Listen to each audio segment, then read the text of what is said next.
इंसानी दिमाग की सबसे अंधेरी गहराइयों में आखिर क्या छिपा है? आज हम इसी को गहराई से समझेंगे। हम भारत के इतिहास के कुछ सबसे खौफनाक आपराधिक मामलों की परतों को उधेड़ेंगे और बिल्कुल निष्पक्ष तौर पर जानेंगे कि कैसे हमारा कानून इन रोंगटे खड़े कर देने वाली वास्तविकताओं का सामना करता है।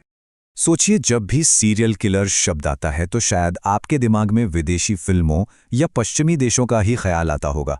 लेकिन सच तो यह है कि हकीकत हमारे कहीं ज्यादा करीब है। भारत के इतिहास में आधिकारिक तौर पर लगभग 80 ऐसे ज्ञात सीरियल किलर्स दर्ज हैं। 80! ये कोई छोटा नंबर नहीं है। ये एक ऐसा चौंकाने वाला आंकड़ा है जो साफ दिखाता है कि ये कोई विदेशी कॉन्सेप्ट नहीं है, बल्कि एक बहुत ही असली और गंभीर सच्चाई है। अब आगे बढ़ने से पहले ये एकदम क्लियर कर लेते हैं कि आखिर सीरियल किलर होता कौन है। ये वो लोग नहीं हैं जो पैसे, जायदाद या किसी आपसी दुश्मनी के लिए खून करते हैं। बिल्कुल नहीं। एक सीरियल किलर वह है जो बिना किसी पर्सनल मकसद के कम से कम 3 या उससे ज्यादा ऐसे लोगों की जान लेता है जिन्हें वो अक्सर जानता तक नहीं। उनका मकसद बस उस क्रूरता से मिलने वाली एक खौफनाक संतुष्टि होता है। तो चलिए सबसे पहले बात करते हैं पहले ग्रुप की, जहर देने वाले और कल्ट के सदस्य। ये दो मामले आपको हैरान कर देंगे क्योंकि इनके तरीके एक जैसे थे। साइनाइड मोहन और साइनाइड मल्लिका। भरोसा, यही वो चीज थी जिसका इन दोनों ने सबसे ज्यादा फायदा उठाया। मोहन ने समाज की उन गरीब महिलाओं को शिकार बनाया जो शादी करना चाहती थीं। उन्हें गर्भनिरोधक गोलियों के नाम पर साइनाइड खिलाया। और दूसरी तरफ मल्लिका, जो भारत की पहली महिला सीरियल किलर मानी जाती है, उसने आशीर्वाद की तलाश में आने वाली महिला भक्तों को पवित्र जल कहकर साइनाइड पिला दिया। बिल्कुल रोंगटे खड़े कर देने वाला धोखा है ना। अगर हम इतिहास में थोड़ा और पीछे जाएं, तो 1790 से लेकर 1838 तक ठग बहराम का खौफ अपने चरम पर था। ये कोई अकेला हत्यारा नहीं था, बल्कि एक पूरे कल्ट का लीडर था। इसका तरीका बस एक पीला रुमाल और उसमें बंधा एक सिक्का, जिससे वो और उसके साथी अनजान मुसाफिरों का गला घोट देते थे। आखिरकार 1840 में जबलपुर में इसे फांसी दी गई। अब जरा इस आंकड़े पे गौर कीजिए। 931 शिकार। ये सच में दिमाग सुन्न कर देने वाला है। बहराम ने खुद सिर्फ 125 हत्याएं कबूली थी, लेकिन दस्तावेजों के मुताबिक 50 सालों के दौरान उसके कल्ट ने कथित तौर पर 931 लोगों की जान ली। आप बस उस खौफ के स्केल का अंदाजा लगाइए। इतने लंबे समय तक ये चलता रहा। लेकिन क्या हर अपराधी पकड़ा जाता है? चलिए आते हैं अपने दूसरे हिस्से पर, अनसुलझे और रहस्यमयी मामले। 80 के दशक के आखिर में बंबई और कलकत्ता की सड़कों पर एक खौफनाक साया घूम रहा था, जिसे द स्टोन मैन कहा गया। इसका तरीका बहुत ही बेरहम था। यह रात के अंधेरे में उन बेघर लोगों को चुनता था जो फुटपाथ पर गहरी नींद में सो रहे होते थे, और फिर एक भारी भरकम 30 किलो का पत्थर सीधा उनके सर पर।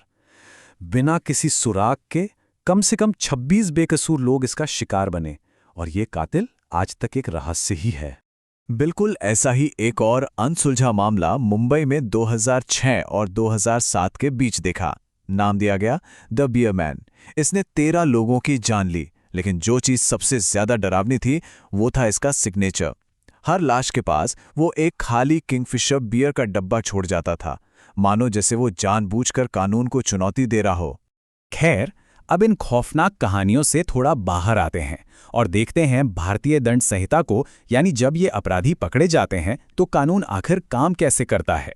देखिए, क्योंकि इन हत्याओं में अक्सर कोई सीधा मकसद नहीं होता, इसलिए पुलिस इन अपराधियों पर शिकंजा कसने के लिए कई धाराओं का इस्तेमाल करती है।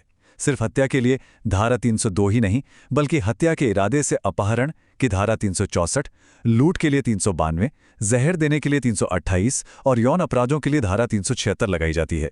मतलब हर मुमकिन कानूनी रास्ता अपनाया जाता है ताकि ऐसे अपराधी किसी भी तरह से बच ना सकें। और जब अपराध इतने खौफनाक हों तो बात सबसे बड़ी सजा तक पहुंच ही जाती है। हमारा अगला विषय है मृत्युदंड पर बहस। भारत में मृत्युदंड आसानी से नहीं सुनाया जाता। किसी की जान लेना कानून का सबसे आखिरी और सबसे दुर्लभ कदम है। ये सिर्फ और सिर्फ रेयरेस्ट ऑफ रेयर, यानी दुर्लभ से दुर्लभ मामलों के लिए रखा गया है। और जब किसी मामले में ये सजा तय होती है तो क्रिमिनल प्रोसीजर कोड के तहत इसे फांसी के जरिए अंजाम दिया जाता है। लेकिन फांसी की सजा को लेकर हमेशा से दो अलग अलग राय रही हैं। जो लोग इसके पक्ष में हैं, उनका मानना है कि आंख के बदले आंख वाला न्याय ही सही है और फांसी का डर भविष्य में ऐसे अपराधों को रोक सकता है। लेकिन वहीं दूसरी तरफ मानवाधिकार पैरोकारों का कहना है कि यह हमारे संविधान के अनुच्छेद 21 यानी जीवन के अधिकार का सीधा उल्लंघन है। और सच तो ये भी है कि दुनिया में कहीं भी ऐसा कोई पक्का सबूत नहीं है जो ये साबित करे कि फांसी की सजा से सच में अपराध कम होते हैं। इस पूरी बहस के बीच जरा 1979 के इस वाक़े पर गौर कीजिए। कंपिटिमार शंकरिया, एक ऐसा आदमी जिसने 70 बेकसूर लोगों की जान ली थी। फांसी के तख्ते पर चढ़ने से ठीक पहले उसके आखिरी शब्द थे, मैंने बिना किसी वजह के हत्याएं की, किसी को मेरे जैसा नहीं बनना चाहिए। इतने खौफनाक अपराधी के मुंह से निकला ये आखिरी कबूलनामा सच में रोंगटे खड़े कर देता है। तो शंकरिया के वो आखिरी शब्द और ये सारे मामले हमें एक बहुत ही गहरे सवाल पर लाकर छोड़ देते हैं। इन सारी क्रूरताओं को देखने के बाद क्या मृत्युदंड का खौफ वाकई इंसान के अंदर छिपे उस सबसे खौफनाक और अंधकारमय हिस्से को बाहर आने से रोक पाता है, या फिर कुछ अंधेरे इतने गहरे होते हैं जिन तक कानून का डर भी नहीं पहुंच पाता? इस बारे में जरूर सोचिएगा।